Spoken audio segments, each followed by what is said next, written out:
Evo bamija je skoro kuhana, sad ćemo je odliti, ocijediti i isjeckati. Evo, večeras ću pokazati kako na najbrži način možemo pripremiti ovu begovu čorbu. 5 do 10 minuta.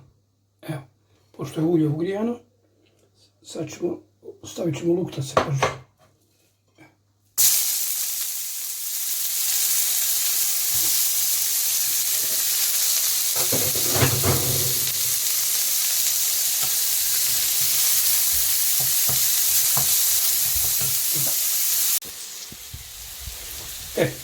Sad ćemo, evo, stavit ćemo meso, stvari, pola ćemo od ovoga, ovo ću staviti.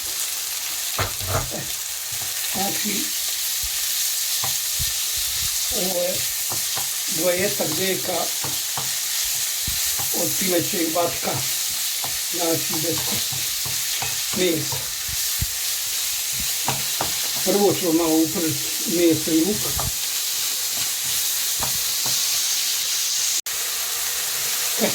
Pošto je meso, evo, prilično se upržilo, sad ćemo dodati sjeckanu papriku, crvenu, žutu, znači, to što imamo friške.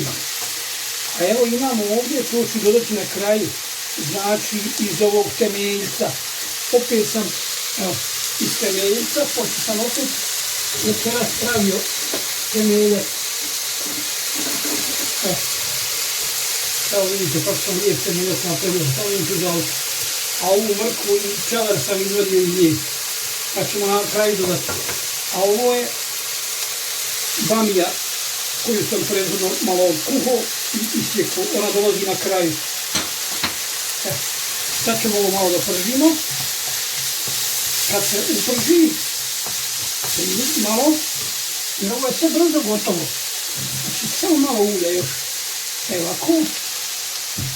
Pa ćemo dodati malo ćemo dodati ovoga paradajza.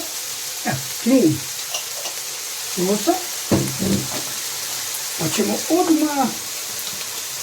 odmah ćemo staviti brašno. Malo brašno, znači nećemo puno. A evo imamo i malo krompira, sitno sjeckano. Da bi krompir kad se zdrobi, kad se skuha dobro, napravio malo vezino, to je gustoću dao. Sad ćemo ovo dobro da upržimo, da se brašno uprži kao do zakoška, skupa sa površem i mesom. Evo kao što vidimo, ovo je skoro uprženo lijepo. Znači par minuta je sa pržilom.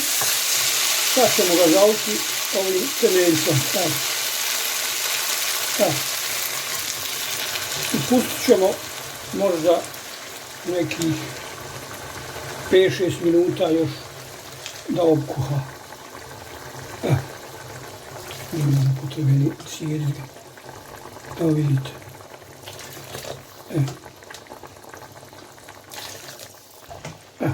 Sad ne kuha jedno 5 minuta još da se malo zgusne.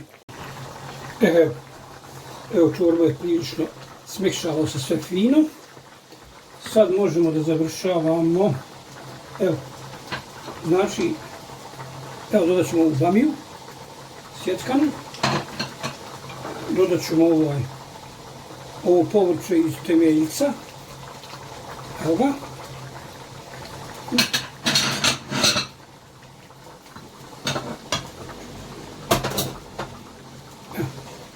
Samo ovo nek počne da vrije. Sad ćemo ga malo povezati.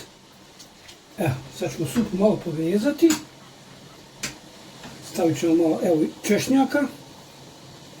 Bijelog luka znači. Evo ga. I sad ćemo je malo povezati sa ovim, ovdje sam u ovo brašno ovdje, brašno i kremu skupa pomiješao Znači ima krema, šlagobers i malo brašna. Znači da može, da malo pogušćavamo, evo. Da je samo malo povežemo, da bude malo, evo vidite, kako je lijepo se povezalo. Odmah dobi malo i boju i tako. Onu pravu, kako treba čorba da izgleda. Evo. Znači, pošto je malo se sitnicu previše zgusnula, znači malo ćemo dodati još ovoga temelja. Zatim ćemo da osolimo, evo ga, malo sušenog začina, evo malo bibera, evo soli, malo ćemo soli staviti, ruku prstohvata ovako, među prstima, uglavnom po osjećaju promiješat ćemo pa ćemo vidjeti i što je lijepo. Evo, vidiš. Evo, samo probamo. Odlično, super.